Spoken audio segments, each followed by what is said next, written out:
This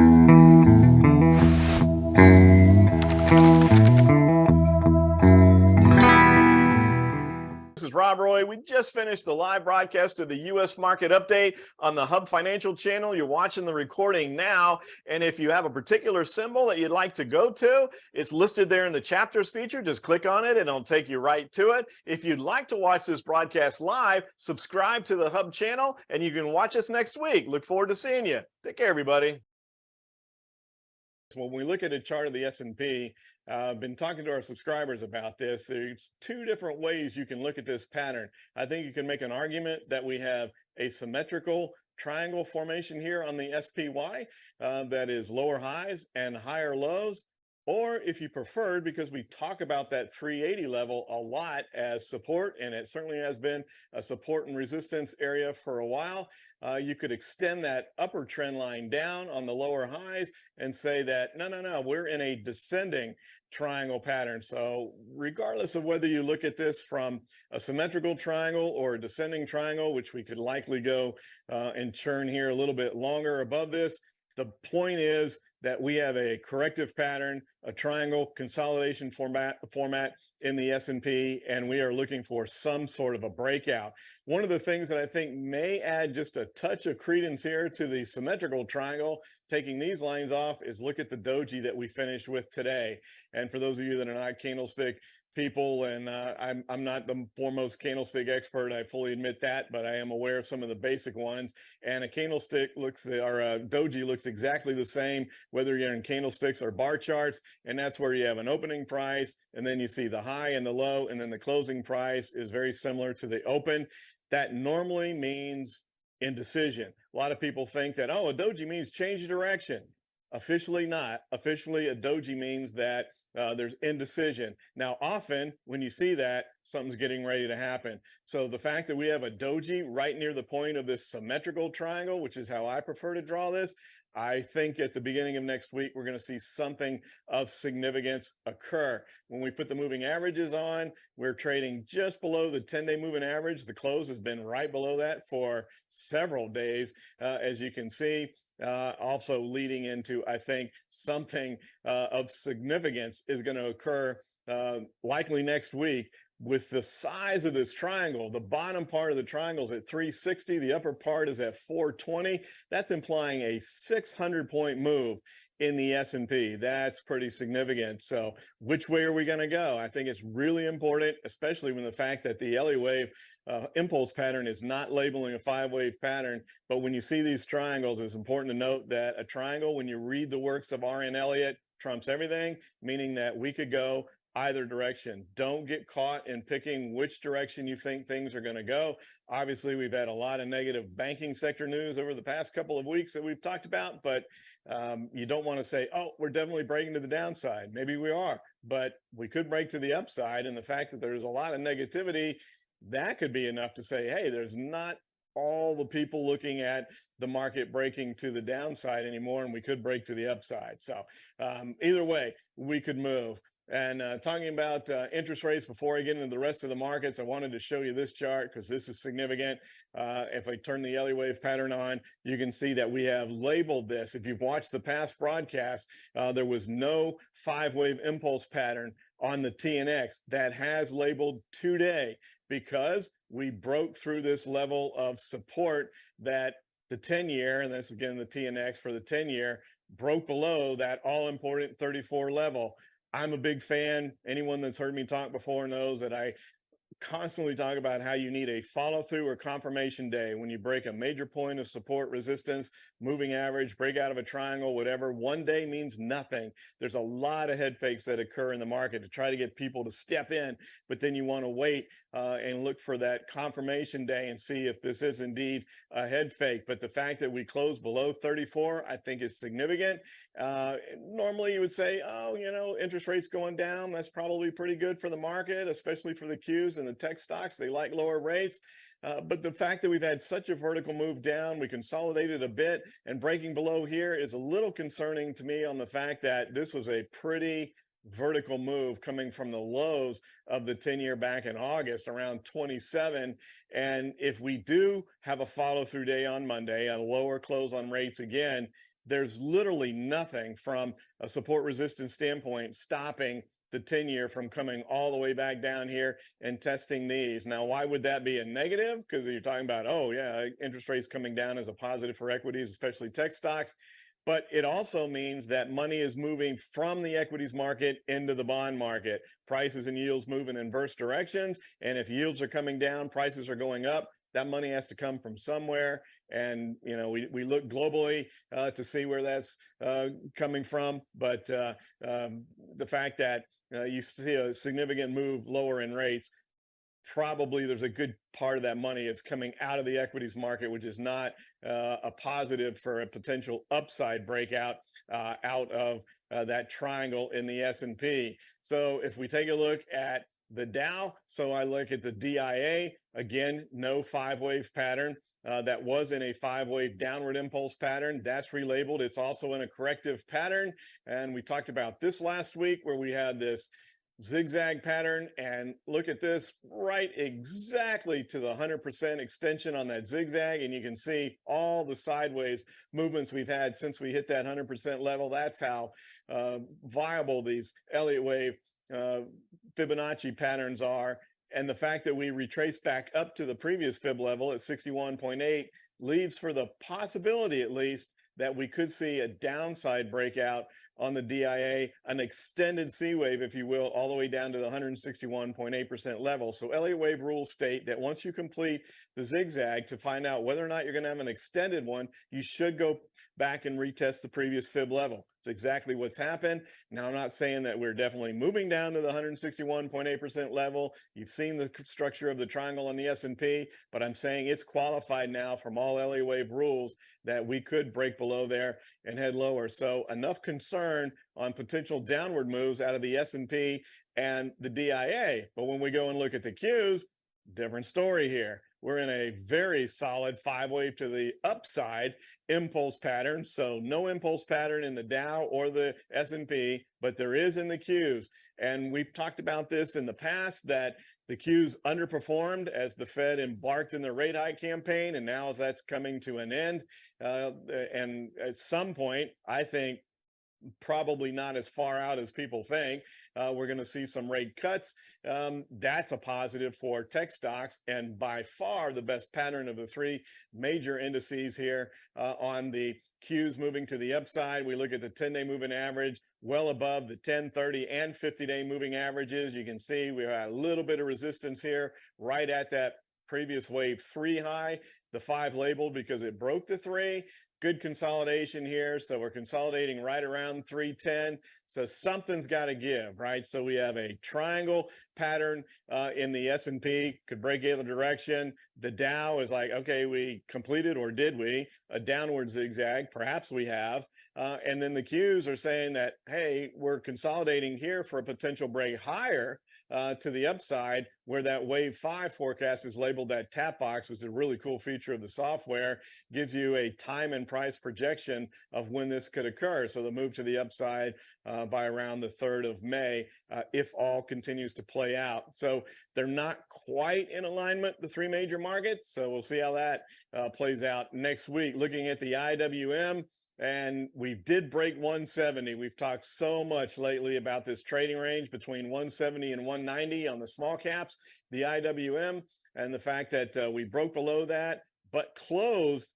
We managed on the close barely by the skin of our teeth to get back above that 170 level. So holding that support, at least for now. I like the analogy of a guy holding on to an edge of a cliff with your fingernails. How long can you hold? Well, that's what's going on now on the IWM. So if you're like the small caps, if you're long the small caps, you want to see this 170 level hold and start to move back to the upside. It looked pretty constructive over the past week or so. And then you can see what happened following the Fed meeting this week, where we have broken down here and are just barely holding on to that level. So one last chart here of the VIX, hanging right in this 23 area. We broke above that, and we talked about the fact that if it were to break above there was clean air. I like the racing analogies.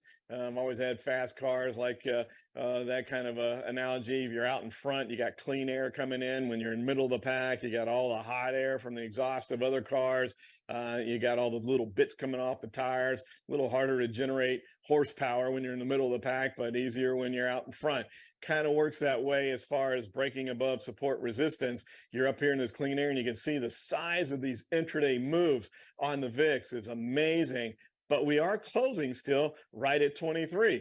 So we could go either way on the VIX. And obviously a break higher in the VIX would imply a downside breakout of that triangle. But if we can hold here at 23 and start to break down towards those lows around 18, 19, that would imply the fact that perhaps we're getting an upside breakout out of that SPY triangle, and that would be beneficial across the different markets. Let's take a look at the dollar. And I've been a long time fan of the strong dollar, but I also talked about the fact that when we had this big run in the dollar to the upside here, that was too much. You don't want too strong of a dollar. It's just not good for international companies with exchange rates, etc. So that was too strong.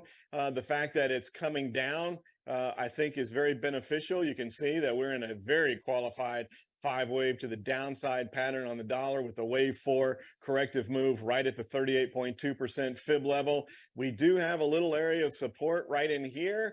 And if the dollar holds here, we'll have to evaluate that.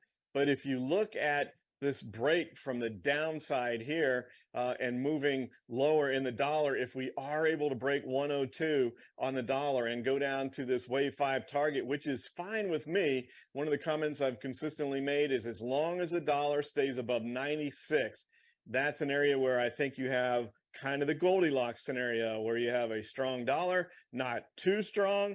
Last thing we want is for the global economies to lose faith in the dollar, right? So you don't want to see the dollar tanking, but the dollar moving down a little bit, I think, is an aid for the cues that we looked at. And also, by the way, I just wanted to note that 96 is right in the tap box. I think that's coincidental. The fact that the dollar moving down, I think, is something that we want to look at with the metals. We also looked at this in TradeFinder Tuesday night, Ducks, where you can see the GLD is moving vertically to the upside. I've been wanting to get in the metals. I've been wanting to send out an alert on GLD or SLV to our alert subscribers at ewotrader.com, but I've been a little bit concerned about this vertical move. But I do like the chart of the SLV. You mentioned the SLV. Note that there is no 5-wave impulse pattern here. It's a corrective move. And so when you see a corrective move, you want to know which one is it, a flat, a zigzag, or a triangle. We know we have the triangle pattern in the S&P. We know we just finished a zigzag in the Dow. What is it in the S&P here? And it is a zigzag pattern. Look at this, Ducks. You can see this move here, just a classic zigzag setup here on the SLV. And we are, look where that 61.8%, yeah, you can't make this stuff up. The 61.8% extension is exactly where that consolidation occurred back in December and January. It looks like that's where we want to go in the SLV. And I think that my disciplines haven't wanted to chase this yet, because there it is above the 10-day moving average. So we're a little bit overbought on the SLV. I might be getting a little too picky here. I really don't want to wait until we break above the 22 level, even though there's still plenty of room from 22 to 24 if the SLV is able to break through all of this consolidation here. But the separation from where we are in the 10-day moving average just makes me a little bit nervous. I really wanted to send this out today. You can see where the opening was up here on the high, the little notch to the left. That was way overbought. We did close near the low of the day, but it was kind of a flat day on the SLV. I was hoping for a little bit more of a pullback to go ahead and send that entry alert out on the SLV, but we're waiting. Again, perhaps I'm being a touch conservative, but gosh, I really want to be long here on the SLV or the GLD. I just think that the SLV is a better looking chart with that vertical move in the GLD and so close to the wave 5 target. But as you were asking about the dollar, the fact that we could break lower here in the dollar, that's the key, right? That's what makes trading so difficult. Do you step in now? An aggressive move would be saying, hey, based on that 5 wave pattern, we're probably going to break below this consolidation. And if that occurs, yes, we're going to break above this resistance in the SLV, and that would propel that SLV up to that 100% extension. My thing is not so much those two, it's just the fact that we're just a little bit above the 10-day moving average. So I'm hoping that we get a little bit of a break here. And one of the questions that comes up all the time in TradeFinder is almost like, all right, we're going to look at one of the metals. And we talked about this in the past, and the viewers tend to pick up on this, that at one time, GLD was big brother and SLV was little brother. You know, gold ruled the market, right? And you know that from all your trading, Dux, but it seems like it's switched a little bit. It seems like silver, you know, we know silver is a main component in electronics, etc. But it seems like it's now silver is the big brother. It's the leader, and gold maybe not so much, but it's hard to know that. But the long-winded story here is I do think that the entries look better on SLV. I just want to wait for a little bit of a pullback here. But you were asking about, I'm going to ask you, what do you thought about Chairman Powell's comments on Wednesday? So they come out with a 25 basis point rate hike. There was a lot of chatter back and forth. Are they going to go 25 basis points?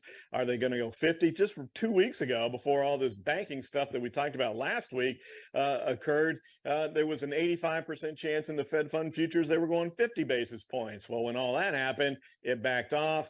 25 was kind of the idea. There was some that thought they might just pause and say, hey, we're just going to wait and look at the data. But they did indeed go 25 basis points. But I didn't like the fact that Chairman Powell came out and said, hey, the markets have this wrong. The fact that banking is probably, with the concerns that have gone out, are going to be tightening their lending standards. That's going to be a restriction on liquidity.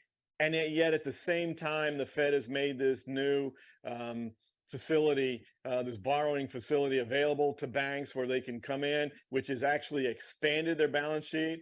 It's not true QE, you know, it's not quantitative easing per se, but they're making liquidity available for banks to use if they want to. It feels to me, Dux, like they're talking out of both sides of their mouth, and the market didn't like it. As soon as he made those comments, the market reversed, and we've been churning since then. But we had rallied into those comments. We had rallied to the upside on Tuesday, and then that just, as soon as he said that he thinks the market's got, you know, shouldn't he just worry about? I mean, they're struggling enough to do what they need to be doing in the world of personalities. Usually, when you have an overreaction one direction, you have an overreaction in the other, then things calm down and you kind of churn in the middle somewhere. I feel like they way overreacted to the QE when COVID started, and now they've way overreacted on the rate hikes. I feel like they've put banks in a really difficult spot, and now they're picking on banks. And but yet, after verbally picking on them, they're also giving them a lending facility in the back. It's a mess, Dux. One of the stocks of note that I wanted to talk about was Coinbase. And we did talk about this in Tuesday night's TradeFinder, because you can see what happened here. So to answer your question, it's Tuesday night at 9 p.m. Eastern time. It's free. You can sign up here with a link provided, or you can go to ewotrader.com and sign up. We look at the markets, we identify case study considerations, and we have a live Q&A at the end. And one of the viewers on Tuesday night asked about Coinbase, and perhaps you've seen it in the news. What we talked about Tuesday night was that we had this vertical move. So let's go back, and that's another cool feature of the software, is you can walk back and see that was a vertical move. And anyone that's listened to me at all knows I'm concerned about vertical moves. What goes vertically up often comes vertically back down. And all you have to do is look back at this same symbol, Coinbase, when it went vertically up here at the beginning of February, right back down. So what happened here? The question was, is it time to go long Coinbase? And I had the exact opposite view, thinking, we're overbought. And we have this big vertical move. We're at this area of resistance here. There's a good conglomeration back in August, and the highs here in the beginning of February. And so here we are looking to break to the upside again. And I felt like, hey, let's let this go and consolidate a bit. And then, bam, there's your vertical move back down from the fact that now we've got the regulators are looking at Coinbase, and that was the negative news that occurred. And you never know what the news article is going to be, what news event's going to come out to move it. And people always ask, well, is it forecasting the news? I don't think it is. It's just somehow there's coincidences that occur. There was no doubt we were overbought. We had a vertical move, probably going to come back down. Now, if you're looking for a positive on Coinbase here, the fact that it held the 50-day moving average, that's that royal blue line, and then bounced a little bit and then touched the 10-day moving average on the high yesterday and then again today. But when you start to get the regulators involved, you got to kind of be, all right, what are we doing here? I think if we're looking at Coinbase, Dux, we should go ahead and take a look at Bitcoin as well with this move. And here's the same scenario, right? Now, two different things. Coinbase has some negative news that came out from the fact that the regulators are looking at it. But when you had this move up here on Bitcoin, and we chatted about this last week, I believe, or the week before, of is there so much concern about our paper currency that money is moving into the digital currency, or is it because we have another one of those Bitcoin halvings? I mean, people make fun of me on the recordings of this all the time because I don't seem to pronounce that word properly. Halving, whatever it is, usually occurs, or the next one's scheduled in the first quarter of 2024, and historically Bitcoin moves in front of that. Is that what's going on? Is it some concern about the banking and our paper currency? Or is it a combination of both? But nonetheless, we had a vertical move up and we're consolidating. Look how the software nailed this, Dux. Just this tap box here with the high and the low, and we've been consolidating dead sideways right in there. So if you are bullish on Bitcoin, you can take the fact that we haven't had the vertical move back down. I still think you need to keep that in the back of your mind. So I think caution is in play here. A little more sideways consolidation, allowing the 10-day moving average to catch up a little bit more. As you know, Doug's one of my favorite sayings, that no security in any time frame gets very far away from the 10-day moving average, and that applies to Bitcoin as well. So the fact that it got overbought, but it's consolidating sideways without much of a give back, I think that's a positive. When you looked at the media, they're like, Block has facilitated fraud.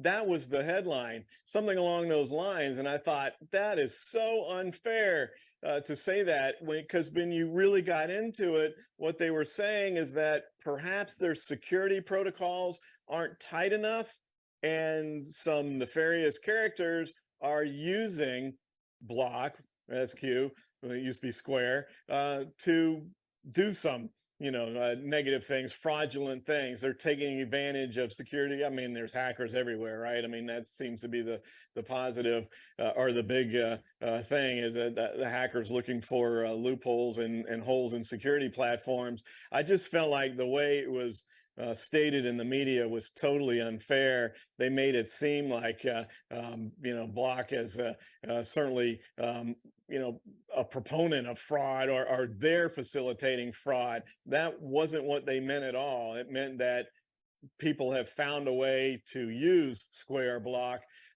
in fraudulent activities, and so it's the bad guys figured a way in. And you got to think that Jack Dorsey's going to get this fixed, right? I mean, he's not a dumb guy. He's made an awful lot of money in creating the company. So you feel like he's going to get this fixed. But nonetheless, we did have this big move to the downside. We get asked this question, periodically on where we think it's going to go. And so it seems to be a popular one. You said there was a question on it already here, and I can understand that. The positive is that we have found support here. It wasn't a complete washout. It was a pretty rough day, rough week, as you said, but we are well below the 10-day moving average, big gap to the downside, but we're holding at support around 60 here. The most positive thing is that they weather this news, consolidate here around 60, and that at some point maybe find enough of a base to break back to the upside. Now they got a lot of work to do, Block does, because there's all this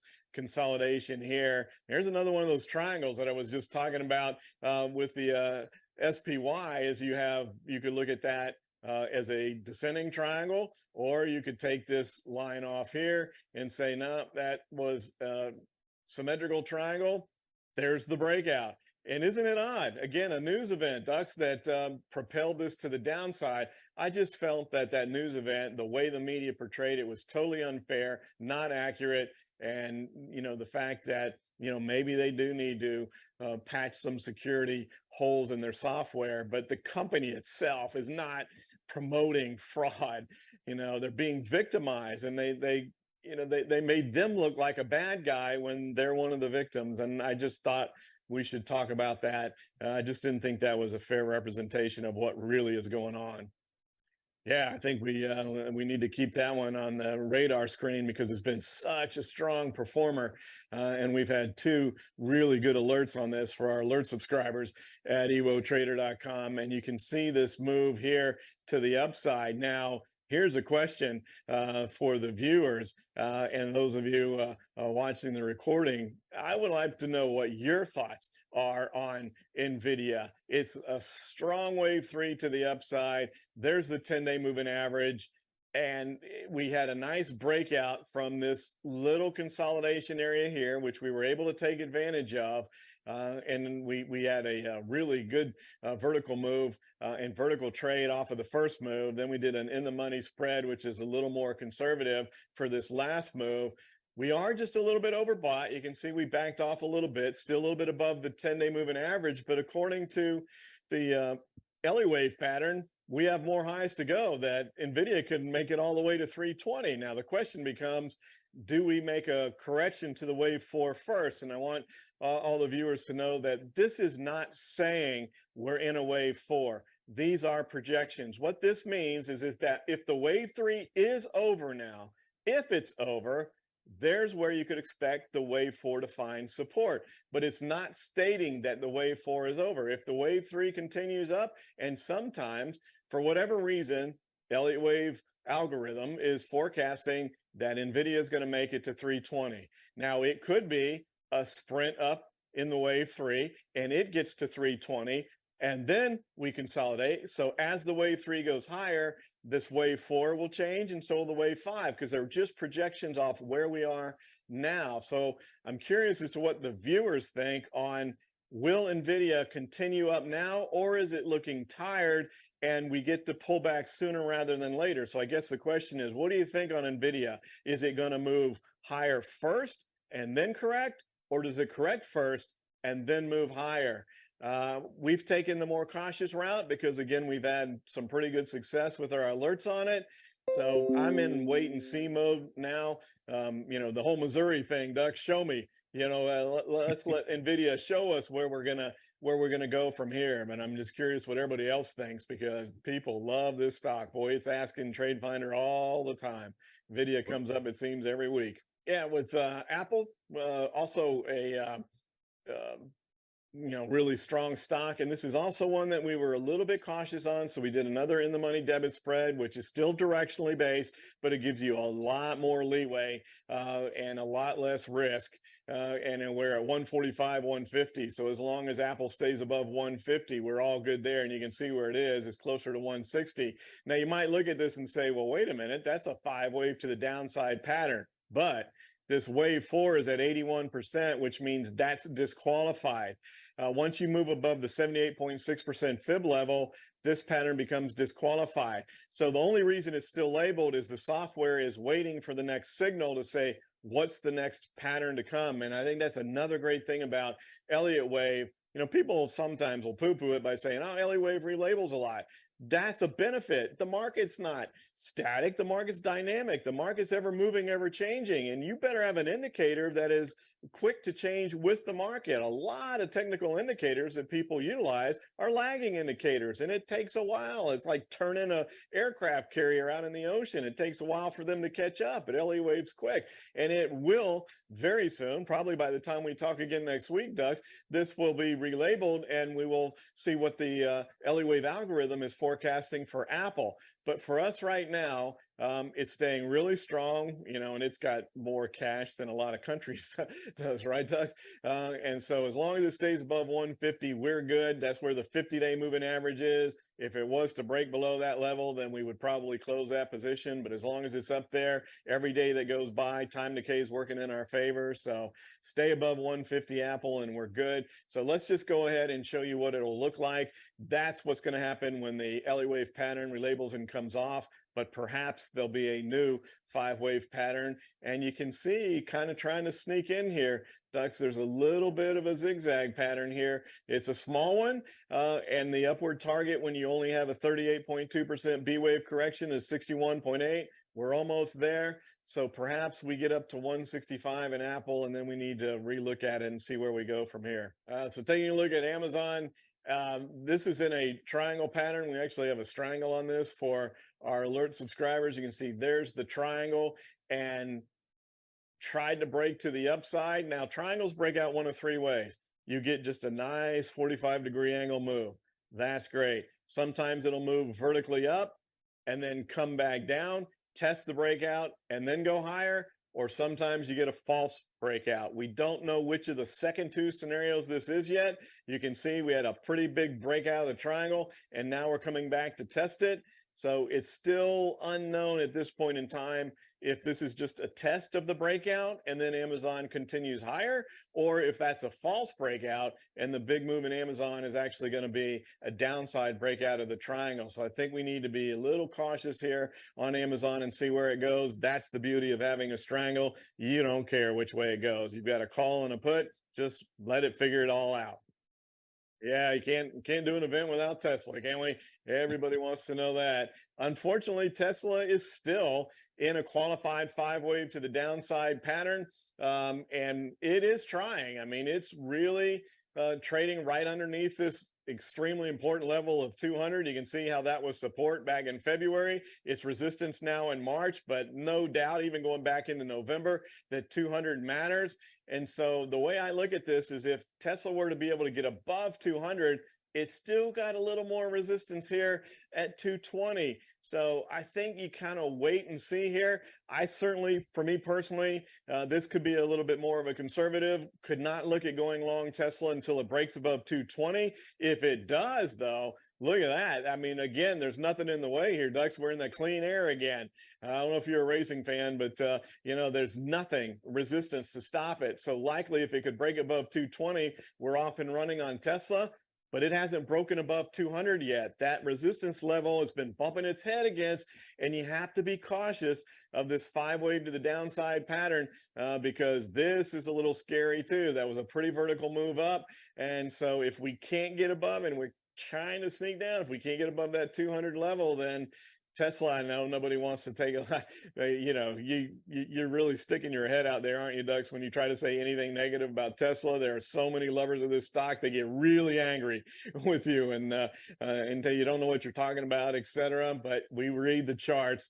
We don't trade based on where we think a stock's going to go or whether we like the stock. I think everybody likes the company, and a lot of people have a lot of respect for Elon Musk and what he's doing. I live on the Space Coast, and all these SpaceX launches that he's doing, I can walk out my backyard and it seems like they're going every day now. He's sending so many of those Starlink satellites up into space. But anyway, I do think we need to be a little cautious on Tesla until it can show us that it can get above 220. So that one's a little worrisome there.